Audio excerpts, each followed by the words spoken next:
guys, what's up? My name is the Cool Mike and welcome back with another Critical Role episode review.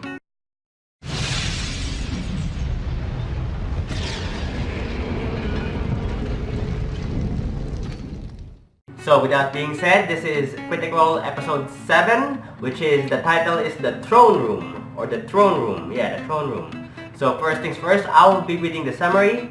And it says here, the summary is, with an uneasy agreement stuck between Kima and Clarota, because in the last episode they rescued Lady Kima, Vox Machina quietly began a search of Emberhold.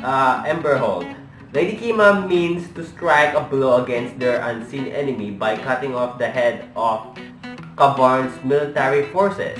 The party battles their way through the fortress, and with the help of some quick thinking from Tiberius, the Dragonborn, they manage to gain the upper hand against the Duergar King Murghol and Ulara the queen, or Ulara his queen. The Dwarven King is defeated, but victory comes at a price.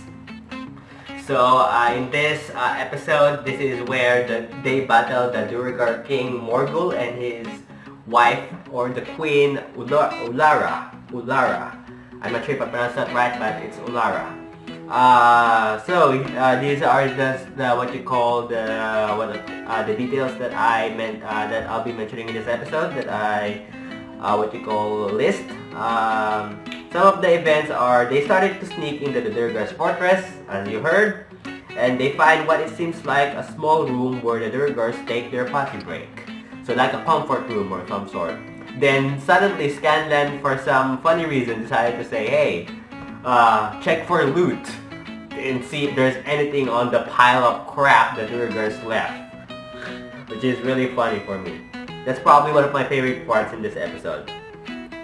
So they find a glimmering, in one of the rooms in the Duergar fortress, they found a glimmering light in the room which appears to be a trap.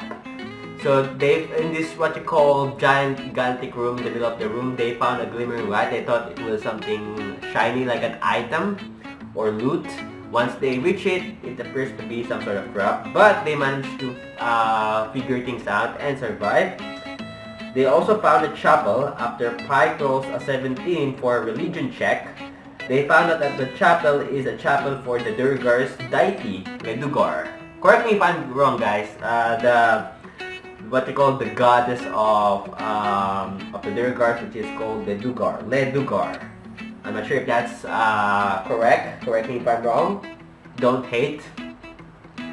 Then they fell to another trap as Scanlan went into this laboratory room and triggered a poison gas trap. Inside the room is a Duergar mage that was later killed by Lady Kima. And then they found out that the rest of the Duergar army is waiting for them with the king and the queen in the throne room. So yeah, that's where they will try to plan their way to kill the king and queen of the Duergar army. When Tiberius cast Watery Spear to trap all 6 Duergars guarding the throne room, and killed it casting a Call of Lightning, killing all but one, which looks pretty cool, but alerted their presence in the throne room. I think they really did, they actually did a good, smart idea. They actually did well in killing the 6 Duergars with one quick sweep. I mean, they can use chain lightning. I'm pretty sure one of them can use chain lightning, and that would probably have the same effect. But they still did it.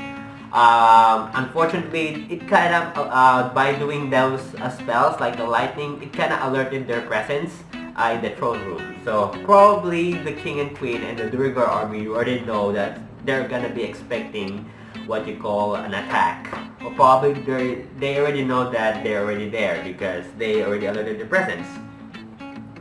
And of course, the last Duergar that killed and Tiberius failed to kill was killed by Scanlan. The last Duergar, and then Scanlan sings this song and casts Vicious Mockery, and sings the song, you're ugly, you're really, really ugly, and then kills the last Duergar, which was very funny. That is also one of my favorite scenes in this episode. So, Kilit polymorphs to a giant scorpion, while Tiberius polymorphs to a Duergar, the Duergar's deity, of course, or the Duergar's god, to trick the Duergar, which probably was a bad idea. They should have just trapped the king in Duergar inside while casting a spell to some sort of spell to trap them and kill them from the inside, while kill them inside from the outside, like some sort of fiery trap. They could just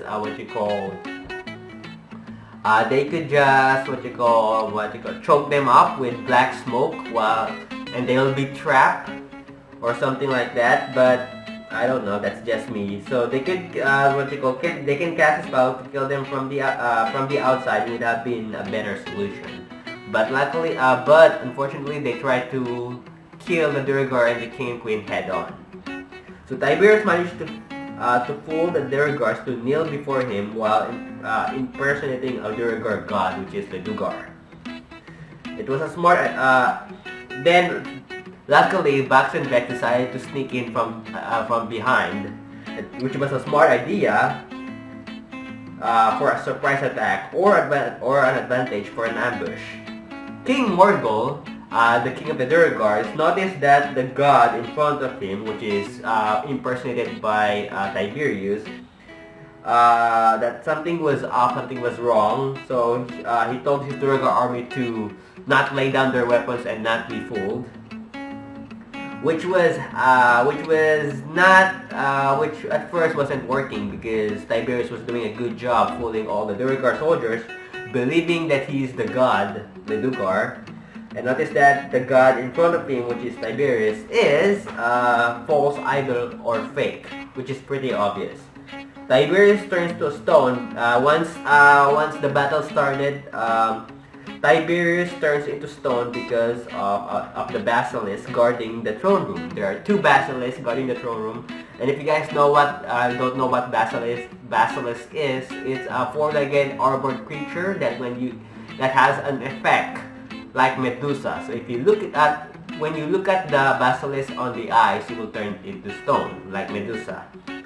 So pretty much that's that. And in order to be back to normal, if your friend becomes stone from the basilisk, you need to heat or distill a basilisk blood and then use it as cure to cure your friends if they're turned into stone. So Tiberius unfortunately turns into stone because he suddenly accidentally look at the basilisk's eye. Lady Kima also starts to turn into stone.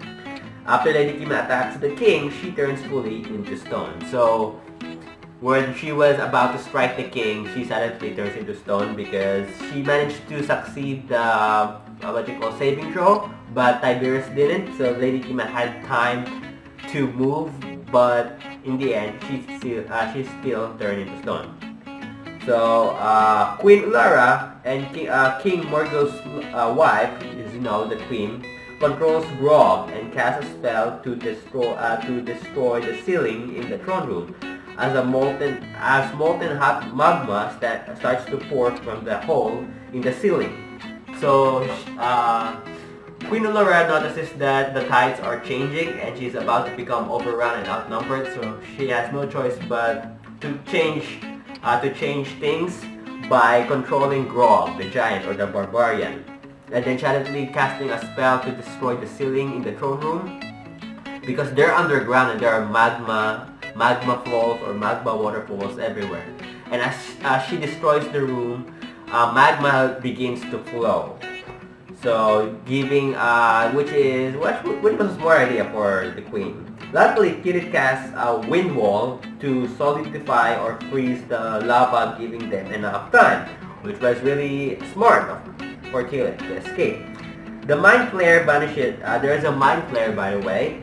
The Mind Flare, which is the tentacles like Clarota, the one that saps brains and uses to control people. The Mind Flare vanishes and teleports out of the battlefield before they can kill it, which is sad. Scanlan kills King Murghol. Queen Ulara, when Scanlan kills King Murghol, Queen Ulara casts Dimension Door, which is a spell to teleport some sort of teleporting spell, and both her and Grog then disappear. Luckily, they all escape, the flowing lava almost killing them, but they lost Grog for the second time, because on one of the episodes, I forgot what episode that was, when Grog, when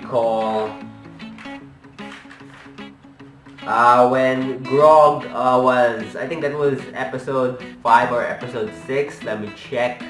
Alright guys, so the part where I found it, the part where Grog was, where they lost, Vox Machina loses Grog for the first time, was on episode 2. And according here, they watched the thing killed quickly, but not before lashing out Grog's sight. So they battle, in this episode they battle brain, some sort of brain with 4 legs, that managed to kill Grog psychologically. So and the Goliath's mind is broken and he falls to the ground in a heap.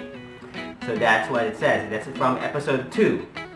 So yeah, now they lost, for the second time they lost Grog because the Queen Ulara controls Grog and then they disappeared. So while they were trying to escape the flowing hot magma, flowing from the castle or from the throne room, Vax falls unconscious because of the magma.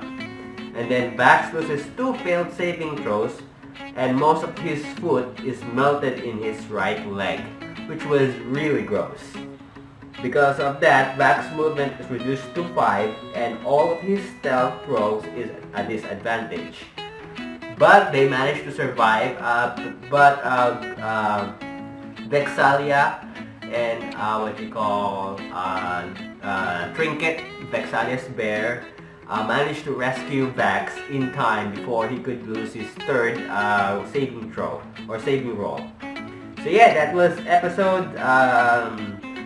episode 7, which is the throne room. And yeah, pretty much that's that episode. So hope you guys enjoyed this episode. If you guys want to watch the episode, I'll be leaving the episode's link in the description down below. So go check it out. If you let me guys know what you think about the episode and what you think about my review. If you like it, leave a like. Also don't forget to subscribe now and be part of my awesome clan. And as always, I will see you guys next time with another brand new video. This is the Cool Mike signing off. Goodbye.